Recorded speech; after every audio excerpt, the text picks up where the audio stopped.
نحمده ونصلي على رسوله الكريم أما بعد فأعوذ بالله من الشيطان الرجيم بسم الله الرحمن الرحيم ويوم نحشر من كل أمة فوجا ممن يكذب بآياتنا فهم يوزعون حتى إذا جاءوا قال كذبتم بآياتي ولم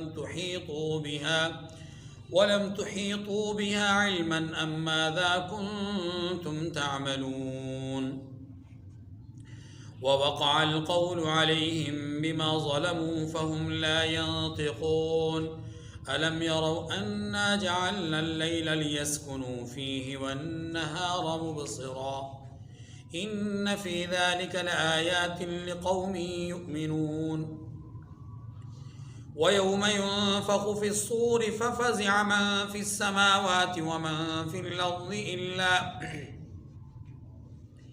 إلا من شاء الله وكل أتوه داخرين وترى الجبال تحسبها جامدة وهي تمر مر السحاب صنع الله الذي يتقن كل شيء إنه خبير بما تفعلون من جاء بالحسنة فله خير منها وهم من فزع يومئذ آمنون ومن جاء بالسيئة فكبت وجوههم في النار هل تجزون إلا ما كنتم تعملون إنما أمرت أن أعبد رب هذه البلدة الذي حرمها وله كل شيء وأمرت أن أكون من المسلمين وأن أتلو القرآن فمن اهتدى فإنما يهتدي لنفسه ومن ضل فقل إنما أنا من المنذرين وقل الحمد لله سيريكم آياته فتعرفونها وما ربك بغافل عما تعملون صدق الله العظيم۔ سورۃ النمل کی آخری 11 آیات آیت نمبر 83 سے آیت نمبر 93 تک آپ کے سامنے تلاوت ہوئی۔ ان آیات کریمہ میں اللہ تبارک و تعالی نے سب سے پہلے قیامت کے کچھ احوال کو بیان فرمایا ہے، موت کو دن اور رات کے ذریعے سے سمجھایا ہے، نفخ صور کا ذکر کیا ہے، پہاڑوں کے روئی کی مانند گالوں کی مانند اڑنے کا تذکرہ کیا ہے۔ پھر اللہ تبارک و تعالی نے اعمال صالحہ کی اہمیت کو، افادیت کو اور اس کی عظمت کو بیان کیا ہے، قرآن کی تلاوت اور حسن خاتمہ کا ذکر کیا ہے۔ یہ چند باتیں ہیں جو ان آیات کریمہ میں بیان ہوئی ہیں۔ ارشاد ہوتا ہے وَيَوْمَ نَحْشُرُ مِن كُلِّ أُمَّةٍ فَوْجًا مِّمَّن يُكَذِّبُ بِآيَاتِنَا فَهُمْ يُوزَعُونَ، اور جس روز ہم ہر امت میں سے اس گروہ کو جمع کریں گے جو ہماری آیتوں کی تکذیب کرتے تھے، تو ان کی جماعت بندی کی جائے گی۔ دیکھیے اس آیت کریمہ میں جو بات سمجھائی گئی ہے اس کو ذرا سمجھیے۔ قیامت کا نقشہ کچھ اس طرح کا ہے کہ اللہ تعالیٰ نے وہاں پر بہت سارے احوال میں اس وقت کو صرف کرنا ہے، یعنی یہ جو بعد الموت ہے، مرنے کے بعد دوبارہ اٹھنے کے بعد جو احوال جنت اور جہنم میں جانے سے پہلے کے ہیں، اس کے درمیان کے جو احوال ہیں وہ ایک حالت نہیں ہے، مختلف حالتیں ہیں، مختلف صورتیں ہیں، اور ان مختلف صورتوں کو، مختلف احوال کو قرآن مجید نے مختلف مقامات پر مختلف شکلوں میں بیان کیا ہے۔ مثلا جب سورہ ثانی پھونکا جائے گا تو فرمایا گیا کہ اس وقت لوگ دیوانہ وار نفسا نفسی کے عالم میں سور پھونکنے والے کی طرف بھاگے چلے جائیں گے۔ مثلاً بتایا گیا ہے کہ سور پھونکے جانے کے بعد پل صراط کے اوپر سے گزرنا ہے۔ مثلاً بتایا گیا ہے کہ لوگ نفسا نفسی کے عالم میں ہوں گے۔ بتایا گیا ہے کہ اس دن لوگ اعزاز اور اکرام کے ساتھ اللہ کے سامنے آئیں گے۔ بتایا گیا ہے کہ اس دن لوگ ذلیل و رسوا ہو کر کے آئیں گے۔ بتایا گیا ہے کہ اس دن لوگوں کو جو ہے وہ چلایا جائے گا، ہنکایا جائے گا۔ بتایا گیا کہ اس روز لوگوں کو بلایا جائے گا اور لوگ دوڑتے ہوئے خود چلے جائیں گے۔ یہ مختلف احوال ہیں، مختلف حالات۔ پھر محشر کا جو میدان ہے، اس میدان میں بھی احوال مختلف ہوں گے۔ کہیں ٹولیاں بنائی جائیں گی، کہیں حساب کتاب کے بغیر جنت اور جہنم کا فیصلہ ہوگا، کہیں حساب کتاب ہوگا تو لوگ بول نہیں سکیں گے حساب کتاب کے جواب میں، کہیں ایسا آیا ہے کہ لوگوں سے ان کے جرائم کے بارے میں پوچھا جائے گا، لوگ انکار کریں گے، پھر ان کی زبانوں کو گم کر دیا جائے گا، اعضاء بولیں گے۔ کہیں بتلایا گیا ہے کہ لوگ کہیں گے کہ یہ جو کچھ لکھا گیا ہے اس پر ہمیں کوئی اعتراض نہیں۔ کہیں یہ بتایا گیا ہے کہ لوگ اس پر بھی اعتراض کریں گے۔ تو یہ مختلف احوال ہیں، مختلف حالات ہیں۔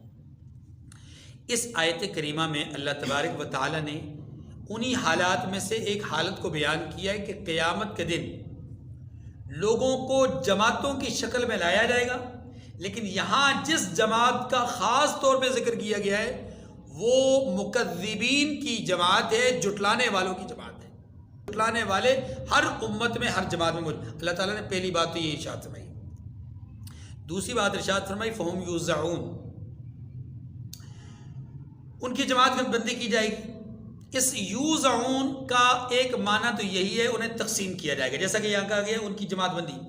دوسرا معنی اس کا یہ کیا گیا ہے کہ فہم یوزعون، ان کو روکا جائے گا۔ دونوں معنوں کو ذرا سمجھیے۔ قیامت کے دن انسانی جو تعداد ہے وہ بہت زیادہ ہوگی، ظاہر ہے اول سے لے کر آخر تک سارے کے سارے انسان یکجا ہوں گے۔ تعداد چونکہ زیادہ ہوگی لوگوں کی، تو اللہ فرماتے ہیں فہم یوزعون، انہیں روکا جائے گا، بار بار یوں سمجھ لیں روک کر کے ان کا حساب کتاب لیا جائے گا۔ یوزعون کا معنی کیا ہوگا؟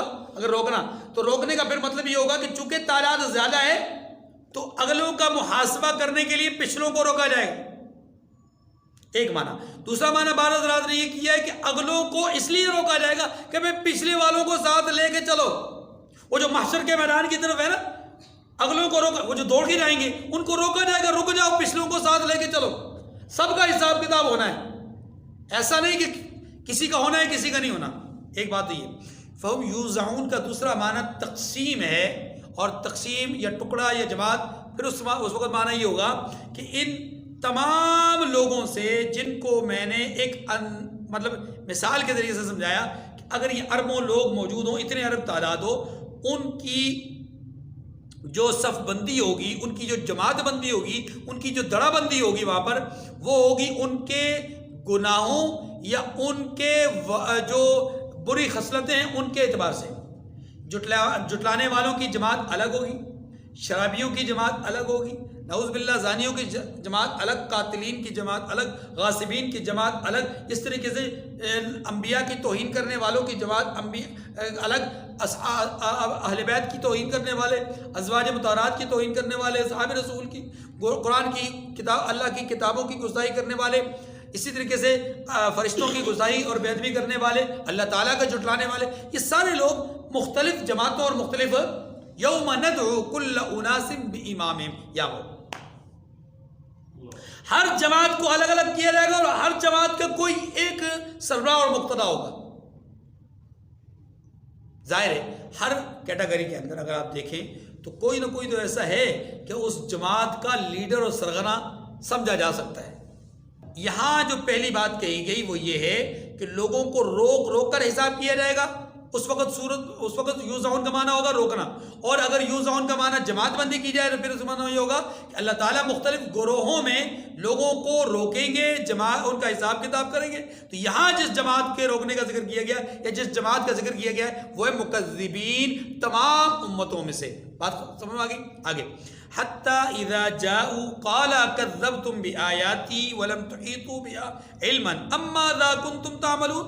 یہ اسی جماعت کے حوالے سے بات ہو رہی ہے کہ جو جھٹلانے والے ہیں ان کو اللہ کی طرف سے روک کر کے کہا جائے گا حتی اذا جاؤوا، یہاں تک کہ جب سب آ جائیں گے، یعنی وہ جو مکذبین ہیں تمام امتوں کے سب جب جمع ہو جائیں گے اور ان مکذبین کو مخاطب کر کے کہا جائے گا اکذبتم بآیاتی، کیا تم نے میری آیتوں کو جھٹلایا تھا؟ دیکھیں یہ جلال اور قہر بھرا جملہ ہے۔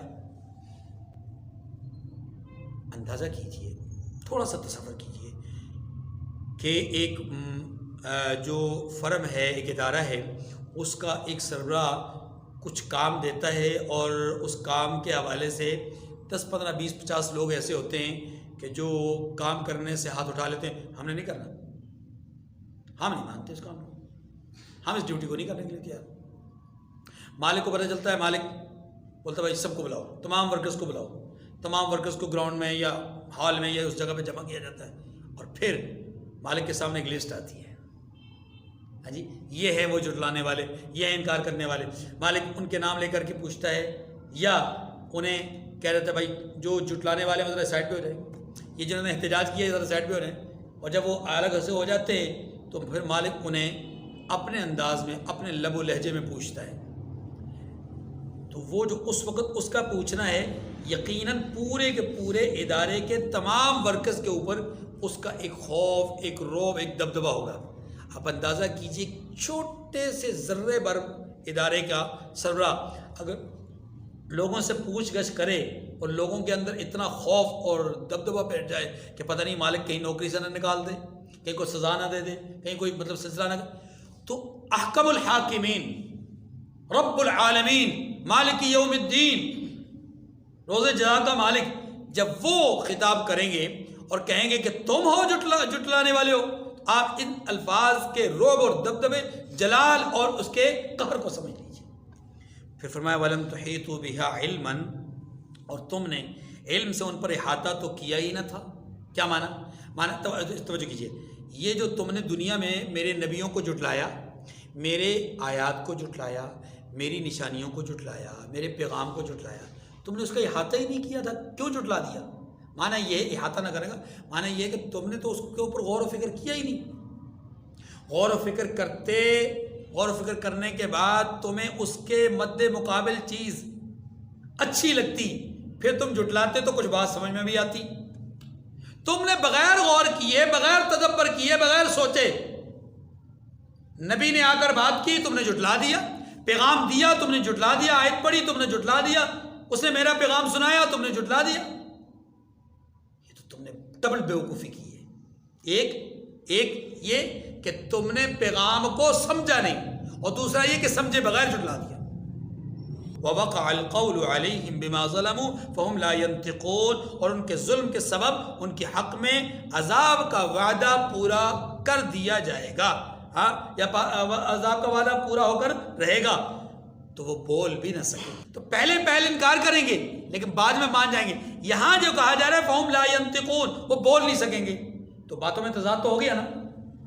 دوسرے مقامات پر آ رہا ہے کہ وہ بولیں گے، یہاں آ رہا ہے کہ وہ بول نہیں سکیں گے۔ تو میں نے پہلے عرض کیا کہ محترم یہاں جن حالات کو بیان کیا جا رہا ہے وہ اور ہیں۔ قرآن پاک نے بعد الموت کے احوال مختلف بیان کیے ہیں، ابتدائی حالات وہی ہوں گے، لیکن جب یہ حالات ان کے سامنے آئیں گے، گواہ آئیں گے، خود ان کا وجود ان پر گواہی دے گا، ان کے اعضاء ان پر گواہی دیں گے، نبی گواہی دیں گے، امت محمدیہ گواہ ہوگی، اللہ کے رسول گواہی دیں گے، ہاں جی زمین گواہی دے گی، ان کے اوپر ان اکرامن کاتبین گواہی دیں گے، ان کا نامہ اعمال ان پر گواہی دے گا، اور سب سے بڑھ کر یہ کہ اللہ خود فرماتے ہیں کہ ہم خود گواہ ہوں گے، ہم خود گواہ ہوں گے۔ یہ بس ساری 8 قسم کی گواہیاں ان پر آ جائیں گی، تو پھر اب ان کے پاس کوئی جواب نہیں رہے گا۔ اللہ اس وقت کا اس حالت کو بیان کر رہے ہیں فَهُمْ لَا يَنْطِقُونَ، اب وہ بول نہیں سکیں گے۔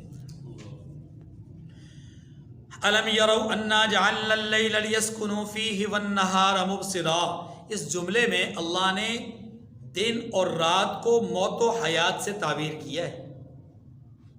دن اور رات کے ذریعے سے زندگی اور موت کو سمجھایا ہے، یا مرنے کے بعد کی زندگی کو سمجھایا ہے. کیسے؟ دیکھیے اللہ پاک فرماتے ہیں کیا انہوں نے نہیں دیکھا کہ ہم نے رات کو بنایا ہے کہ اس میں آرام کریں اور دن کو روشن بنایا ہے. یہ جو بات کی ہے اس بات کا مطلب کیا ہے؟ اس کے ذریعے سے موت و حیات کو سمجھایا جا رہا ہے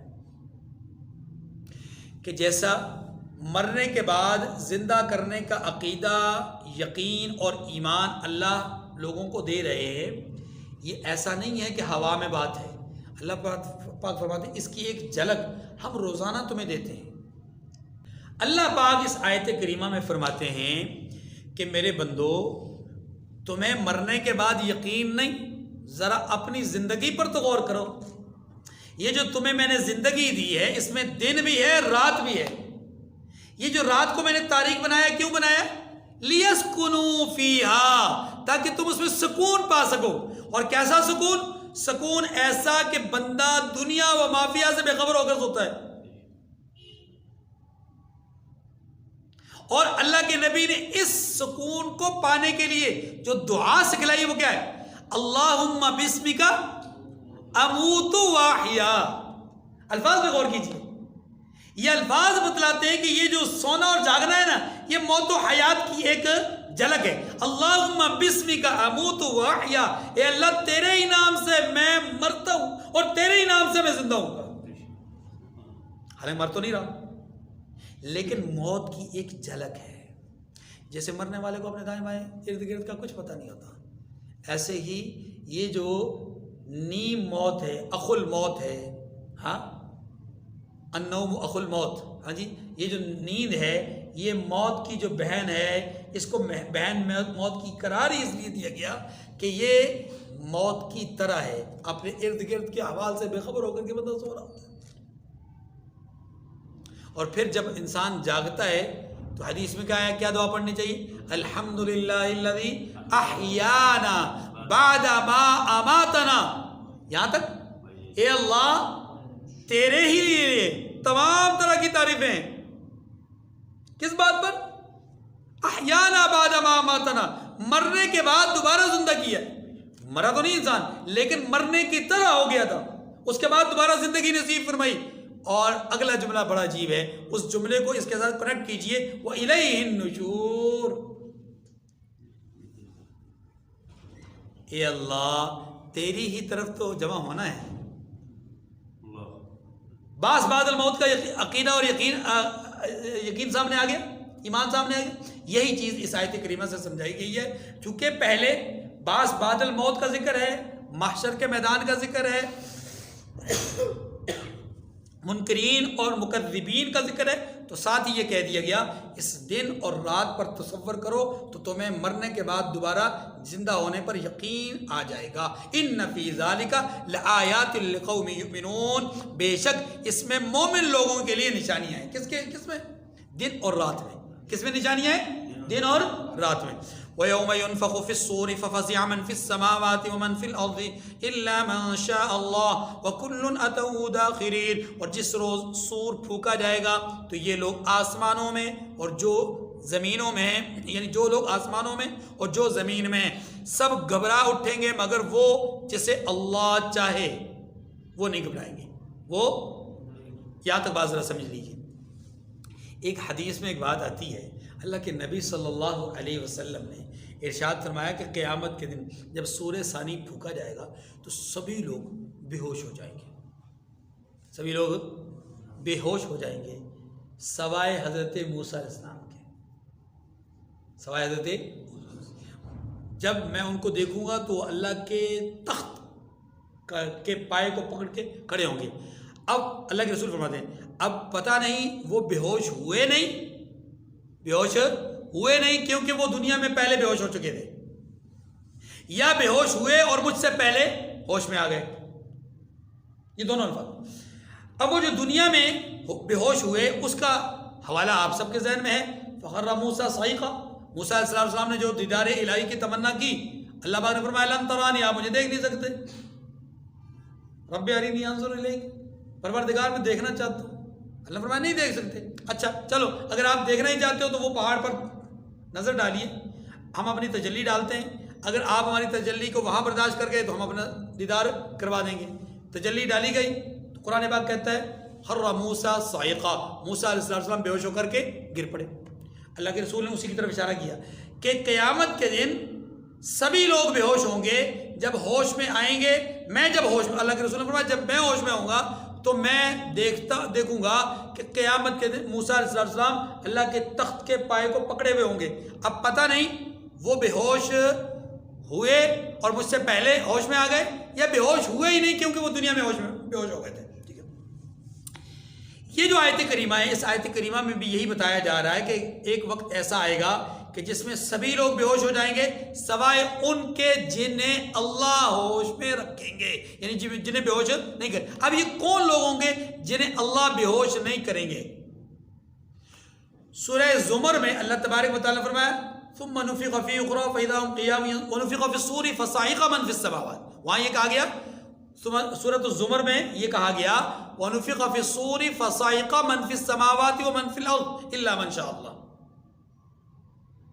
ثم نفخ فیہ اخری فاذا هم قیام ینظرون، کہ وہاں یہ کہا گیا کہ ایک سور پھونکا جائے گا، ایک سور پھونکنے کے بعد لوگ سارے کے سارے بے ہوش ہو جائیں گے سوائے الا من شاء اللہ، سوائے ان کے جن کو اللہ ہوش میں رکھیں گے۔ اب یہ ہوش میں رہنے والے لوگ کون ہوں گے؟ حدیث مبارکہ سے پتہ چلتا ہے کہ ساری مخلوق بے ہوش ہو جائے گی سوائے 4 فرشتوں کے، سوائے 4 فرشتوں کے، جو اولو العزم فرشتے ہیں ان 4 کے علاوہ فرشتے بھی اور تمام مخلوق بھی سارے کے سارے کیا ہو جائیں گے؟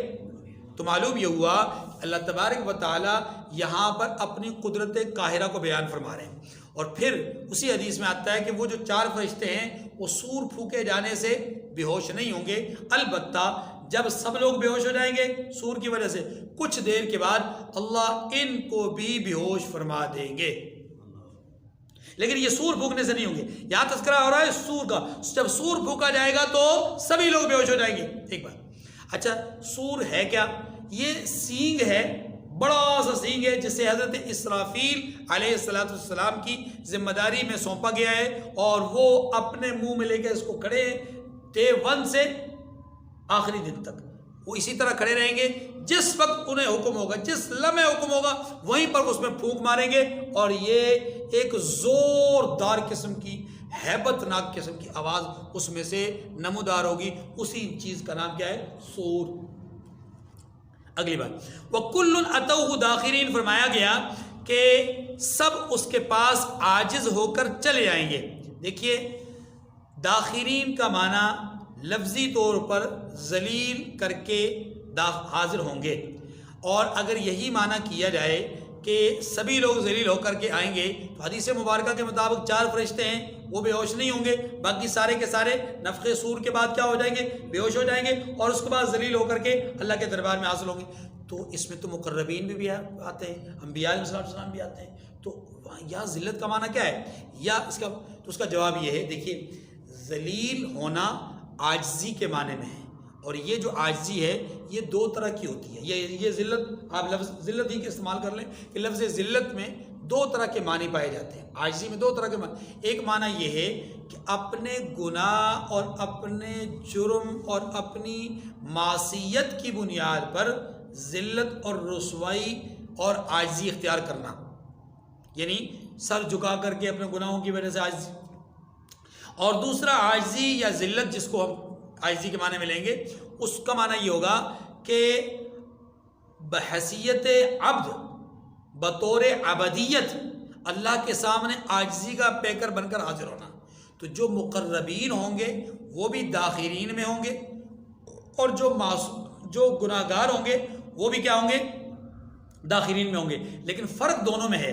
وہ فرق کیا ہے؟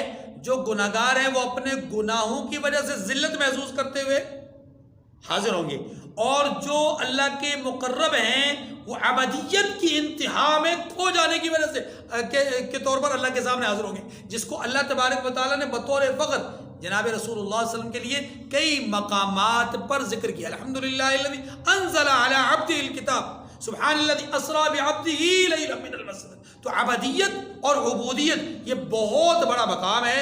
تو جو اللہ کے مقرب لوگ ہوں گے اس مقام علیہ پر فائز ہوتے ہوئے اللہ کے سامنے عاجزی کا پیکر بن کر کے حاضر ہوں گے. یہ گناہ اور ندامت اور شرمندگی اور پشمانگی والی ذلت اور عاجزی نہیں ہوگی، بلکہ اس کے مقابلے میں جو گناہگار لوگ ہوں گے وہ اس صفت کے ساتھ یا اس حالت کے ساتھ وہ حاضر ہوں گے. تو دونوں میں داخلین کا معنی پایا جاتا ہے، دونوں میں عاجزی کا معنی پایا جاتا ہے. دیکھیے وَتَرَى الْجِبَالَ تَحْسَبُهَا جَامِدَةً وَهِيَ تَمُرُّ مَرَّ السَّحَابِ. اور آپ پہاڑوں کو دیکھتے ہو تو خیال کرتے ہو کہ یہ کھڑے ہیں. اس کا مطلب سمجھیے، اس وقت ہم پہاڑوں کو جب دیکھ رہے ہوتے ہیں تو ہمارا خیال یہ ہوتا ہے کتنی بڑی چیز ہے، بھلا یہ بھی اپنی جگہ سے ہل سکتی ہے، بھلا یہ بھی ٹکڑے ٹکڑے ہوں گے، ان کو بھی روئی کے گالوں کی مانند کر کے اڑایا جائے گا. نہیں، مطلب بظاہر ایسا لگتا ہے کہ نہیں یار یہ جس طرح اتنے بڑے ہیں یہ تو ہل ہی نہیں سکتے. اللہ پاک یہی بات کر رہا ہے کہ دیکھنے میں یہ پہاڑ بہت بڑے ہیں اور لگتا یہ کہ یہ گھڑے ہوئے ہیں تو گڑے ہی رہیں گے. نہیں، اللہ فرماتے وَهِيَ تَمُرُّ مَرَّ السَّحَابِ. یہ تمہاری آنکھوں کا مسئلہ ہے، ورنہ ہمارا فیصلہ تو یہ ہے کہ وہ اس طرح اڑے پھریں گے جیسے بادل. وَتَكُونُ الْجِبَالُ كَالْعِهْنِ الْمَنفُوشِ. وَتَرَى الْجِبَالَ يَنسِفُهَا رَبِّي نَسْفًا. قرآن پاک نے ان پہاڑوں کے حوالے سے مختلف اذا دکت الارض دکن دک، زمین، پہاڑ، آسمان، سورج، چاند، ستارے، ان کے ٹوٹنے، ان کے پھٹنے، ان کے ٹکڑے ٹکڑے ہونے، ان کے روئی کے معنی اڑنے اور ان کے ذرات کی طرف بکھرنے، یہ سارے تذکرے قرآن پاک نے کیے ہیں. اس لیے فرمایا کہ آپ ان کو بہت مضبوط سمجھ رہے ہیں. اے مخاطب، آپ ان پہاڑوں کو دیکھ کر بہت مضبوط سمجھ رہے ہو، لیکن انہیں بھی اللہ بادلوں کی طرح ہنکا کر لے جائیں گے. ذرا اس جملے کے اندر چھپے ہوئے اس عقیدے کو سمجھیے. اس جملے کے ذریعے سے بتایا گیا جا رہا ہے تمہارا وجود کتنا ہے، 6 فٹ، کسی کا 9 فٹ، کسی کا 27 ہاتھ. وہ پرانی امت ہے، پرانی قوم ہے. تمہاری قوت کتنی، تمہاری طاقت کتنی، کچھ بھی تو نہیں. تمہیں تو ہم نے اٹھا کے پٹک رکھا ہے، زمین میں گاڑ دیا تمہیں، اور تم ایسے زمین بوس ہوئے تھے جیسا کہ کھجور کے درخت کو، تنے کو زمین سے اکھاڑ کر پھینک دیا جائے. تمہاری مثال تو اس طرح کی تھی. اور تمہاری حالت تو یہ تھی کہ تم رات کو بڑے مزے سے سو رہے تھے تو صبح تمہاری حالت یہ تھی کہ تم نسیہ منسیہ ہو چکے تھے. اس جملے سے سمجھایا جا رہا ہے کہ پہاڑ تو تم سے کہیں زیادہ مضبوط ہیں، خود تمہاری اپنی نگاہوں میں بھی بہت مضبوط ہیں، لیکن ہم ان پہاڑوں کو بھی بادلوں کی مانند ایسے چلائیں گے. یہاں یہ کہا گیا ہے. دوسرے مقام پر کیا کہا گیا؟ انہیں ہم روئی کے گالوں کی مانند اٹھائیں گے اور اڑا دیں گے. تیسرے مقام پر کیا کہا گیا؟ انہیں ذروں کی طرح بکھیر دیں گے. تو جب ہم پہاڑوں کو نہیں چھوڑیں گے تو تم ہو ہی کیا؟ سمجھ رہے ہیں؟ آگے سن اللہ الذی اتقن کل شیء انہ خبیر بما تفعلون. فرمایا یہ اللہ کی کاریگری ہے جس نے ہر چیز کو مضبوط بنایا ہے. یہ پہاڑ اللہ کی کاریگری ہے. یہی نہیں، اللہ نے بہت ساری چیزوں کو مضبوط بنایا ہے، لیکن ان کی مضبوطی اسی وقت تک ہے جب تک اللہ کا فیصلہ ہے. جس دن اللہ نے انہیں توڑنے کا فیصلہ کر دیا تو وہ آسمان جس کے نیچے تمہاری زمین ایسی ہے جیسے کہ بہت وسیع و عریض میدان ہو اور اس میدان میں ایک انگوٹھی کا حلقہ. انہ خبیر بما تفعلون، بے شک وہ تمہارے سبھی افعال سے باخبر ہے. اب یہ جو آیات کریمہ ہیں آیت نمبر 89 سے آیت نمبر 93 تک، ان 5 آیات کریمہ میں اللہ تبارک و تعالی اعمال کی حیثیت، اعمال کا درجہ بیان فرما رہے ہیں. بہت سارے لوگ یہ سمجھتے ہیں کہ لا الہ الا اللہ پڑھ لینا کافی ہے، بس اللہ غفور ہیں، اللہ رحیم ہیں، اللہ کریم ہیں، اللہ معاف فرما دیں گے۔ جس نے کلمہ پڑھا، حدیث میں آتا ہے جس نے کلمہ پڑھا وہ جنت میں جائے گا۔ یہ جو تصور ہے مسلمان کا، اس تصور نے مسلمان سے عمل کی جو برکت ہے اس کو چھین لیا ہے، عمل چھین لیا ہے۔ تو یاد رکھیے کہ قرآن مجید اور احادیث مبارکہ کی روح سے ایمان کے ساتھ ساتھ عمل صالح کی اشد ضرورت ہے۔ اسی لیے قرآن پاک نے کہا ہے من جاء بالحسنۃ فلہ خیر منھا، دیکھیے آیت کریمہ کو، من جاء بالحسنۃ فلہ خیر منھا وہم من فزع یومئذ آمنون، جو شخص نیکی لے کر آئے گا تو اس کے لیے اس سے بہتر بدلہ تیار ہے اللہ کے ہاں۔ وہم من فزع یومئذ آمنون، اور وہ ایسے لوگ ہیں کہ اس روز گھبراہٹ سے بے خوف ہوں گے۔ یعنی ان لوگوں کو جو نیکی لے کر آئیں گے ان کے لیے گھبراہٹ نہیں ہوگی۔ سنیے، حسنہ سے مراد کیا ہے؟ بعض حضرات کی رائے یہ کہ حسنہ سے مراد کلمہ طیبہ ہے، لا الہ الا اللہ اخلاص کے ساتھ پڑھنا ہے، لیکن اکثریت کی رائے یہی ہے کہ من جاء بالحسنہ سے مراد ایمان کے ساتھ ساتھ عمل صالح بھی ہے، ایمان کے ساتھ ساتھ عمل صالح بھی۔ اچھا، ایک بات تو یہ ہو گئی۔ دوسری بات یہ سمجھیے کہ من جاء بالحسنہ، یہاں پر یہ کہا ہے کہ جو نیکی لے کر آئے گا اس کے لیے اس کا بدلہ بہتر تیار ہے۔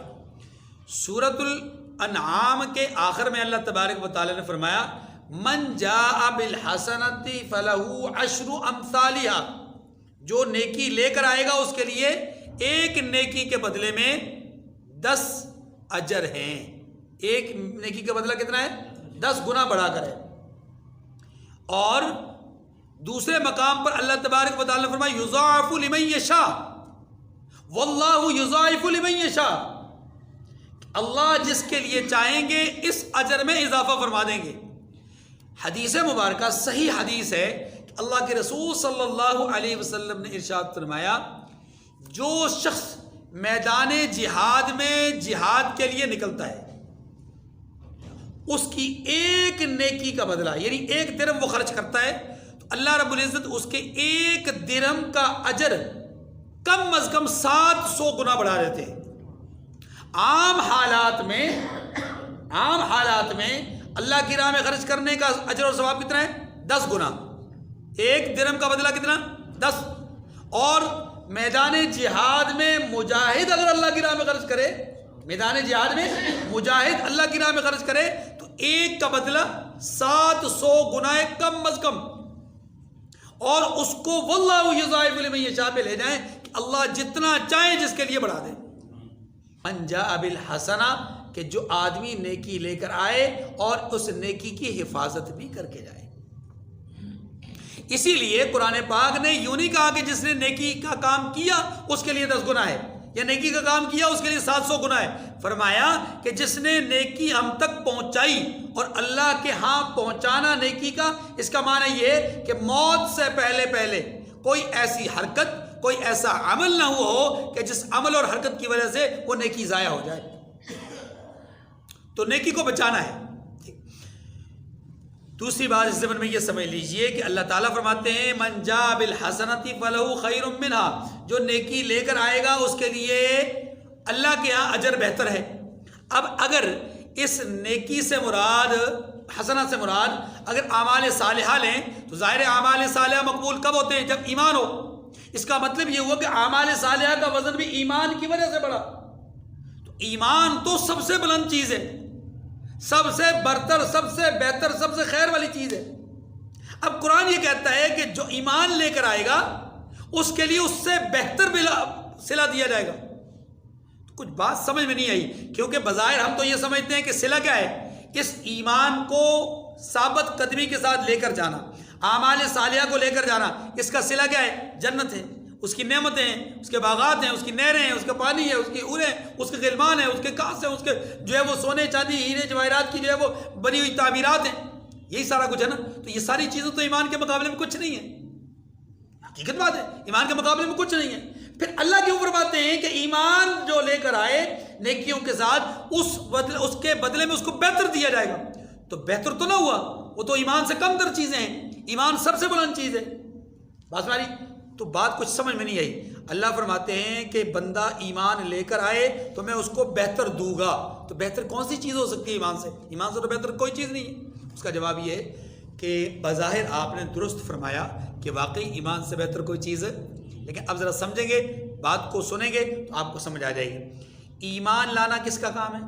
بندے کا. ایمان لانا کس کا کام ہے؟ بندے کا. اور صلہ دینا کس کا کام ہے؟ اب ایک کام بندے کا ہے، ایک کام اللہ کا ہے، تو کس کا کام بہتر ہوا؟ بس یہاں یہی کہا جا رہا ہے کہ ایک کام تم کر کے آؤ گے، ایک کام میں کروں گا. میرا کام تمہارے کام سے بہتر ہے اور میرا کام ہی تمہارے کام کا صلہ ہے، اس لیے وہ صلہ بہتر ہوا.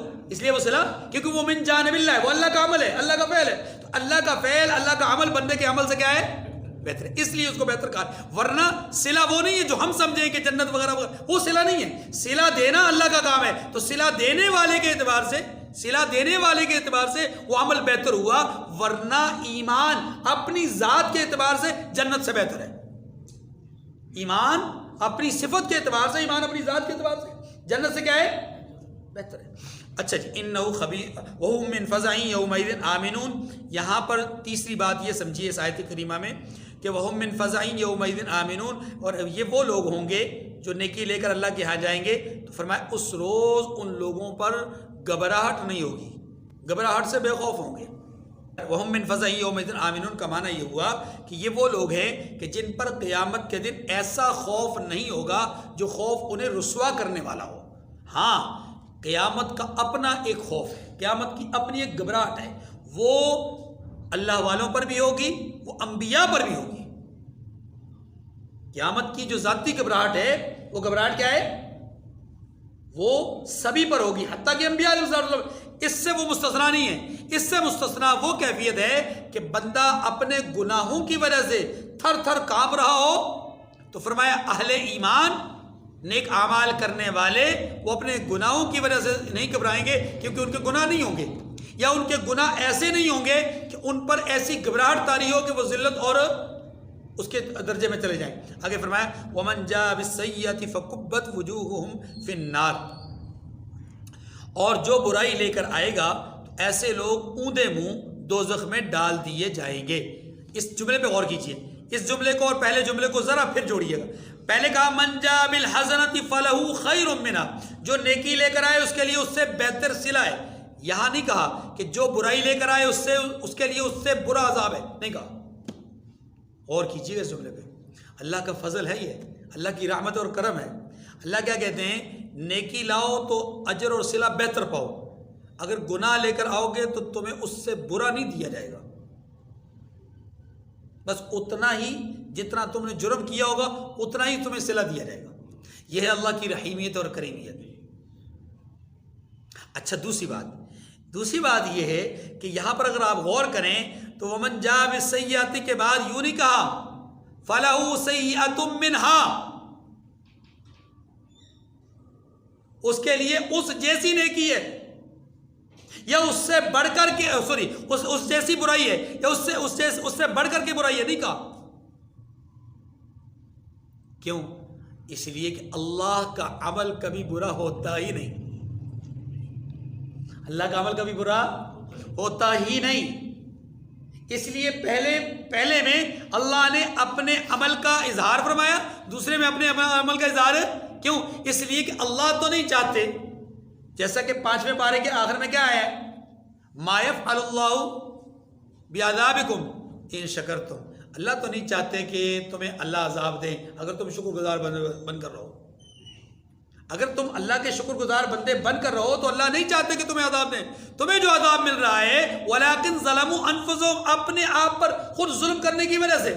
یہاں پر بھی اسی بات کا اظہار کیا گیا کہ من جاء بالحسنۃ فلہ خیر منہا، جو نیکی لے کر آئے گا اللہ کے یہاں اسے بہتر صلہ دیا جائے گا. یعنی اللہ چاہتے کہ میرا بندہ اچھا بن جائے، میں اس کو صلہ دوں. اللہ نہیں چاہتے کہ میرا بندہ کوئی برائی کرے اور میں اس کو برائی کا بدلہ برا دوں. نہیں، اللہ چاہتے یہ کہ میرا بندہ اچھا ہی کام کرے.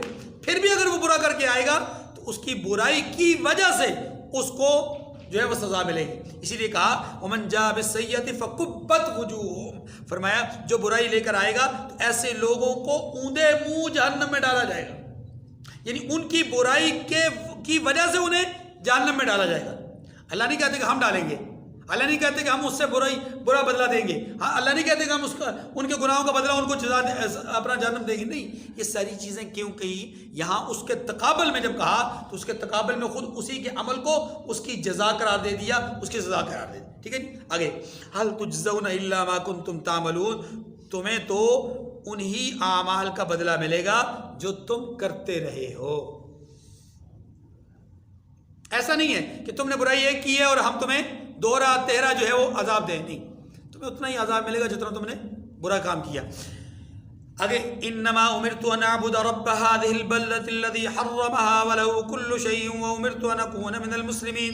یہاں دو باتوں کا حکم ہے، یہ آیت اور اس سے اگلی آیت میں اور اس سے اگلی آیت، اگلی تینوں آیات میں اللہ تبارک و تعالیٰ نے 4 باتوں کا حکم دیا ہے. کتنی باتوں کا؟ اور یہ حکم اللہ نے اپنے حبیب صلی اللہ علیہ وسلم کو دیا ہے، اور آقا صلی اللہ علیہ وسلم کی وساطت سے یہی حکم ہم سب کے لیے. کیا حکم ہے جی؟ پہلا اور یہ انما امرت ان اعبد، مجھے حکم دیا گیا ہے کہ میں عبادت گزار بن جاؤں. میں کیا بنوں؟ دیکھیے اندازہ کیجیے. حالانکہ ایمان نبی کے برابر کسی کا نہیں ہو سکتا، اور جو نبی الانبیاء ہوں، امام الانبیاء ہوں، تو ان کے ایمان کی کیا کیفیت ہوگی.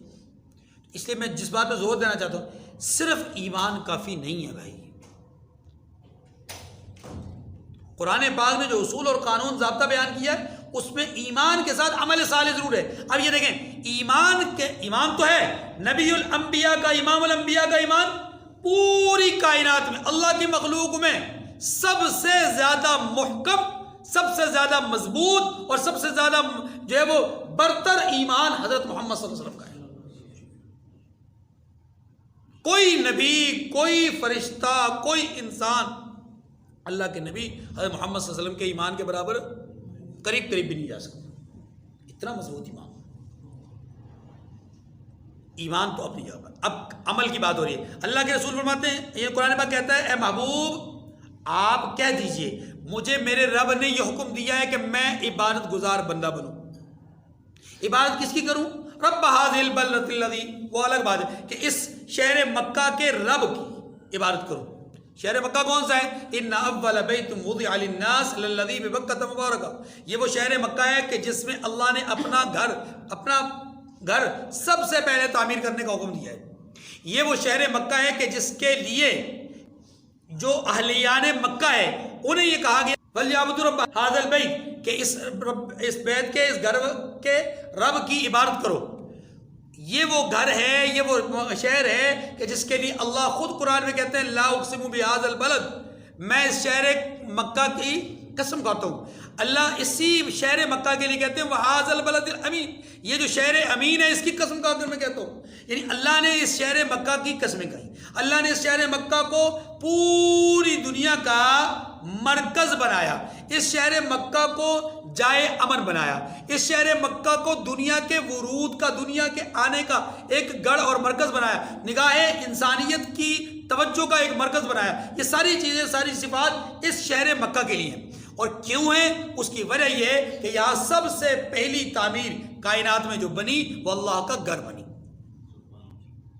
اب اس چیز کو سامنے رکھ کر غور کیجیے گا، یہ صرف محض شہر مکہ کا تذکرہ نہیں ہے. شہر مکہ کے تذکرے کا مقصد کیا ہے کہ اے اہلِ مکہ، نبی مکرم صلی اللہ علیہ وسلم تمہارے درمیان مبعوث ہوئے اور تمہیں اللہ نے اس گھر کی وجہ سے، اس شہر میں رہتے ہوئے وہ خصوصیات عطا فرمائی ہیں جو خصوصیات اس شہر میں آباد ہونے والوں سے پہلے کبھی کسی کو نہیں ملی.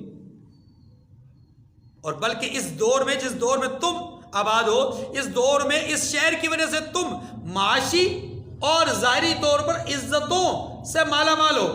اب آپ تھوڑا سا غور کیجیے گا، بیت اللہ کے قریب رہنے والے لوگ اہل مکہ ہیں اور اہل مکہ مختلف قبائل پر مشتمل ہیں، ہر قبیلے کو کوئی نہ کوئی ڈیوٹی سونپی ہوئی ہے۔ یہ لوگ ایسے ہیں کہ ان کا تجارتی مرکز ملک شام تھا، ملک شام کے ساتھ ان کے تجارتی تعلقات تھے، وہاں سے یہ تجارت کرتے، چیزیں خرید و فروخت کرتے، اپنی چیزیں بیچ کر کے ان کی چیزیں خرید کر کے لے آتے، اور یہ سارے معاملات۔ دوسری طرف مکہ سے باہر، مکہ کی حدود سے باہر کا معاملہ یہ تھا کہ لوگوں کے اندر چوری چکاری ڈکیٹی رازنی عام تھی، قتل و قتال، قبائل کا آپس میں جھگڑا اختلاف اور لڑائیاں بہت زوروں پر ہوتی تھی۔ اللہ تعالیٰ نے تیسری بات جو عرض کرو، تیسری بات یہ تھی کہ مختلف قبائل اور مختلف علاقوں سے لوگ حج اور عمرے کے لیے مکہ مکرمہ میں آتے ہیں۔ یہ تین باتیں ذہن میں رکھنے کے بعد اب دیکھیے محل مکہ کو اللہ تعالیٰ نے جو خصوصیت عطا فرمائی، جو فائدہ عطا فرمایا، وہ کیا تھا؟ اہل مکہ باوجود اس کے کہ وہ کسی ایک جھنڈے تلے جمع نہیں تھے، لیکن پھر بھی اطراف و اکناف میں ان کی عزت لوگوں کے دلوں میں بٹھا رکھی تھی۔ کیوں؟ اس لیے کہ ان کے بارے میں کہا جاتا تھا کہ یہ کعبۃ اللہ کے مجاور ہیں، تو یہ ان کا تھا شخصی مقام، کہ اللہ تعالیٰ نے ان کو شخصی مقام عطا فرمایا بیت اللہ کی وجہ سے، شہر مکہ کی وجہ سے۔ دوسرا، ان کو معاشی طور پر بھی استحکام عطا فرمایا، لوگوں کو اللہ تعالیٰ نے ان کے دل میں خوف ڈالا، ان کے دل میں روب ڈبڈبا ڈالا، انہیں خطرہ ہوتا تھا لوٹ جانے کا، انہیں خطرہ ہوتا تھا پٹ جانے کا، ان کے مال یعنی ضائع ہونے کا خطرہ، لیکن ان کا حال یہ تھا کہ یہ آرام سکون سے سامان تجارت لے کے جاتے، شام میں یا دوسرے علاقوں میں تجارت کا سامان فروخت کرتے، وہاں سے اپنی مطلوبہ چیزیں خریدتے لے کر آ جاتے۔ راستے میں جن کو پتہ چلتا کہ یہ مکی لوگ ہیں تو وہ لوگ وہ ڈکیٹ و رازن پیچھے ہو جاتے کہ بھائی کعبۃ اللہ کے مجاور ہیں۔ یہ ہے ان کا معاشی طور پر فائدہ۔ تو ذاتی طور پر، شخصی طور پر، جسمانی طور پر بھی اللہ نے عزت اور مقام عطا فرمایا، اور معاشی طور پر بھی اللہ نے ان کو محفوظ فرمایا۔ اسی لیے قرآن کہتا ہے فَلْيَعْبُدُوا رَبَّ هَذَا الْبَيْتِ الَّذِي أَطْعَمَهُم مِّن جُوعٍ وَآمَنَهُم مِّن خَوْفٍ۔ اللہ کون ہے؟ اللہ وہ ہے کہ جس نے تمہیں بھوک میں پیٹ بھرنے کے لیے غذا عطا فرمائی، تمہیں کھانا کھلایا، تمہیں رزق دیا، تمہیں معاشی نعمتیں عطا فرمائی، اور دوسرا یہ کہ وَآمَنَهُم مِّن خَوْفٍ، اور ساری دنیا بے خوف ہے، ساری دنیا خطرات میں اور گھری ہوئی ہے، ساری دنیا پریشان ہے، اور اے اہل مکہ ہم نے تمہیں خوف سے امن میں لا کھڑا کر دیا ہے، تمہیں امن دے دیا ہے۔ اللہ تعالیٰ نے اسی چیز کو یہاں پر بھی مد نظر رکھا کہ محبوب آپ لوگوں سے کہہ دیجیے، اہل مکہ سے کہہ دیجیے مجھے اللہ نے حکم دیا ہے عبادت کا۔ کون رب ہے؟ رب ہذہ البلدہ، اس شہر کے رب نے، الذی حرمہا، جس نے اس شہر کو محترم بنایا ہے، وَلَهُ كُلُّ شَيْءٍ، صرف اسی شہر کا احترام نہیں ہے، اللہ نے تو بہت ساری چیزوں کو، ہر چیز کو ہی کیا کیا ہے؟ اپنے حکم کے تابع کیا ہے۔ وَلَوْ كُلِّ شَيْءٍ، اللہ نے اپنے حکم سے اس شہر کو محترم کیا ہے، تو اللہ ہی کے حکم سے باقی چیزیں بھی چل رہی ہیں، اس لیے اللہ نے اس شہر کو محترم بنایا۔ تو تمہارا بھی کام یہ ہے کہ تم اس شہر کے باسی ہو تو تم اللہ کے اس حکم کی بجا آوری کرو کہ تم بھی عبادت گزار بن جاؤ۔ بات مانگی۔ دوسری بات وَأُمِرْتُ أَنْ أَكُونَ مِنَ الْمُسْلِمِينَ، اور دوسرا حکم یہ ہے، یہ بھی حکم ہوا ہے کہ اس کا حکم بردار رہوں، یعنی اس کے حکم کی تعمیل کرتا رہوں۔ دیکھیے مسلمان مومن فرق کیا ہے؟ ایمان اور اسلام۔ ایمان کا تعلق قلب کے ساتھ ہے، اسلام کا تعلق ظاہر کے ساتھ ہے۔ یہاں اللہ تبارک و تعالیٰ نے اپنے حبیب کو یہ ارشاد فرمایا کہ محبوب آپ یہ کہہ دیجئے کہ مجھے اللہ نے حکم دیا کہ میں اپنے ایمان کو ظاہر بھی کروں، اور ایمان کا اظہار کیا ہے؟ حی علی الصلاۃ۔ اب یہ دعوت ہوئی کس کی طرف سے؟ اللہ کی طرف سے۔ تو ایمان کا اظہار کیا ہے؟ کہ مومن کا کام یہ ہے کہ اس دعوت پر لبیک کہتے ہوئے نماز کے لیے مسجد میں جماعت کے ساتھ شریک ہو جائے۔ یہ ہے اس دعوت پر لبیک کہنا، اور یہ ہے ایمان کا اظہار۔ سال پورا ہوا، نصاب پورا ہے، مالک نصاب ہے، اللہ کا حکم آ گیا، اب اللہ کا حکم آتے ہی، سال پورا ہوتے ہی اپنے مال کا پورا محاسبہ کرے، جائزہ لے، اور اس میں سے 2.5% اللہ کی راہ میں خرچ کر دے۔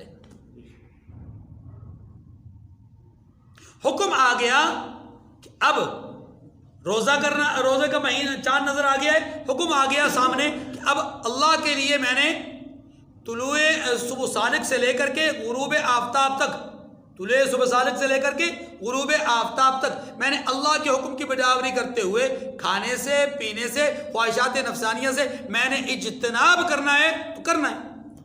یہ ہے بندگی، یہ ہے ایمان کا اظہار۔ ایمان وہ ہے جو اندر چھپا ہوا ہے، اور اسلام کیا ہے؟ جو اس ایمان کو ظاہر کرتا ہے۔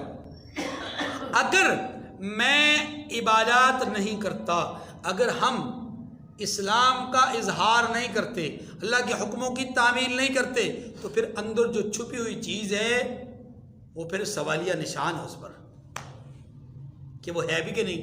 اللہ نے اپنے حبیب سے فرمایا محبوب آپ ان سے کہہ دیجئے کہ مجھے حکم دیا گیا کہ میں اسلام یعنی ایمان کو ظاہر کروں۔ تیسری بات وَأَنْ أَتْلُوَ الْقُرْآنَ، اللہ اکبر۔ اور تیسری بات یہ ہے کہ مجھے یہ بھی حکم دیا گیا ہے کہ میں قرآن کی تلاوت کروں۔ اس کے دو معنی ہیں۔ ایک معنی یہ ہوا کہ قرآن کو لفظوں کے اعتبار سے پڑھنا، یہ بھی باعث اجر و ثواب ہے۔ اس میں سے ہر حرف کے بدلے میں 10 نیکیاں، 10 گناہ معاف، 10 درجے بلند۔ لیکن اس کا ایک دوسرا معنی ہے، اور وہ دوسرا معنی کیا ہے کہ ان اتلو القرآن، کہ قرآن پڑھ کر سنانا، یعنی دوسروں کی اصلاح کی فکر کرنا۔ اور یہی وہ آیت کریمہ ہے ربنا وابعث فیہم رسولا منہم یتلو علیہم آیاتک۔ حضرت ابراہیم علیہ السلام کی دعا ہے حضرت پاک صلی اللہ علیہ وسلم کے لیے، یا اللہ اس رسول کو بھیج جو اہل مکہ کے درمیان تیری آیات پڑھ کر سنائے، یعنی ان کی قرآن کے ذریعے سے اصلاح کرے اور نصیحت ان کو کرے۔ فمن اهتدى فانما يهتدي لنفسه، لہذا اب اس قرآن کے ذریعے سے جو ہدایت نبی کر رہے ہیں، اب اس ہدایت کو پانا اپنے لیے مفید ہے، ہدایت کو چھوڑ دینا اپنی ہی گمراہی کا نتیجہ ہے، ذریعہ ہے۔ فمن اهتدى فانما يهتدي لنفسه، تو جو شخص راہ راست اختیار کرتا ہے تو اپنے ہی فائدے کے لیے اختیار کرتا ہے، اس سے رسول کو کوئی فائدہ نہیں ہوتا۔ اگر رسول نصیحت کرتے ہیں قرآن کے ذریعے سے اور لوگ اس سے قبول کرتے ہیں تو قبول کرنے سے فائدہ انہی کو ہوگا۔ اور وَمَنْ ضَلَّ فَقُلْ إِنَّمَا أَنَا مِنَ الْمُنذِرِينَ، اور جو گمراہ رہتا ہے تو آپ فرما دیجئے کہ میں تو صرف نصیحت کرنے والا ہوں، میں تو قرآن کے ذریعے سے نصیحت کر رہا ہوں، نصیحت میں نے کر دی ہے، اب تمہاری مرضی ہے تم ہدایت قبول کرو یا ضلالت۔ آخری بات اور چوتھی بات، اے محبوب آپ کہہ دیجئے الحمدللہ، وَقُلِ الْحَمْدُ لِلَّهِ، آپ کہہ دیجئے الحمدللہ سَيُرِيكُمْ آیَاتِهِ فَتَعْرِفُونَهَا، اللہ کا شکر ہے وہ تمہیں عنقریب اپنی نشانیاں دکھائے گا تو تم ان کو پہچان لوگے۔ یعنی اللہ رب العزت اپنے حبیب سے فرما رہے ہیں محبوب آپ ان لوگوں سے کہہ دیجئے الحمدللہ، تمام تعریفیں اللہ کے لیے، شکر اللہ کے لیے۔ اس جملے کا تعلق پہلی آیات کے ساتھ بھی ہے، اس جملے کا تعلق اگلی آیت کے ساتھ بھی ہے، یعنی آیت کے اگلے حصے کے ساتھ بھی۔ پچھلی آیات کے ساتھ اس کا حصے کا مطلب کیا ہے کہ میں نے اللہ کی توحید بیان کی الحمدللہ، میں نے قیامت کے دلائل بیان کیے الحمدللہ، ہمارے سامنے قیامت کے احوال آئے الحمدللہ، میں نے تمہیں بتلایا کہ اچھائی کا صلہ کیا ہے، برائی کا بدلہ کیا ہے الحمدللہ، میں نے تمہیں بتلایا کہ اللہ نے عبادت کرنے کا حکم دیا ہے تو میں کر رہا ہوں الحمدللہ، میں نے تمہیں بتلایا کہ اللہ نے مجھے اپنے ایمان کو ظاہر کرنے کا حکم دیا ہے اور میں نے ظاہر کیا ہے، کر رہا ہوں الحمدللہ، اللہ تبارک و تعالیٰ نے مجھے حکم دیا ہے کہ میں قرآن کو پڑھوں بھی، قرآن کے ذریعے سے نصیحت بھی کروں، اور میں یہ کر رہا ہوں الحمدللہ۔ یہ اللہ رب العزت نے گویا کہ مجھے اور آپ کو بھی اپنے حبیب کی وساطت سے کہہ دیا کہ تم بھی اپنا محاسبہ کرو کہ کیا تمہارا ایمان آخرت پر ہے، کیا تمہارا قیامت کے احوال پر یقین ہے، کیا تم اعمال کی اچھائی اور برائی کی وقعت کو سمجھتے ہو، کیا تم عبادت کرتے ہو، کیا تم اپنے ایمان کا اظہار کرتے ہو، کیا تم قرآن کی تلاوت کا حق ادا کر رہے ہو؟ اگر کر رہے ہو تو الحمدللہ، اور اگر نہیں کر رہے تو تمہیں اپنے بارے میں خود محاسبہ کر کے اس پر فکر مند ہونا چاہیے۔ اسی لیے فرمایا سَيُرِيكُمْ آیَاتِهِ فَتَعْرِفُونَهَا، جتنی باتیں بتائی اس کا نتیجہ عنقریب تم دیکھ لو گے۔ اور الحمدللہ اللہ نے گویا اپنے حبیب سے کہہ دیا محبوب آپ کہہ دیجئے مجھے تو الحمدللہ پورا یقین ہے کہ جو میں نے کہا ہے وہی ہو کر رہے گا، لیکن تمہیں اگر یقین نہیں تو تم بھی عنقریب دیکھ لو گے۔ وَمَا رَبُّكَ بِغَافِلٍ عَمَّا تَعْمَلُونَ، اور جو کام تم کرتے ہو تمہارا پروردگار ان سے بے خبر نہیں ہے۔ وآخر الدعوانا ان الحمدللہ رب العالمین۔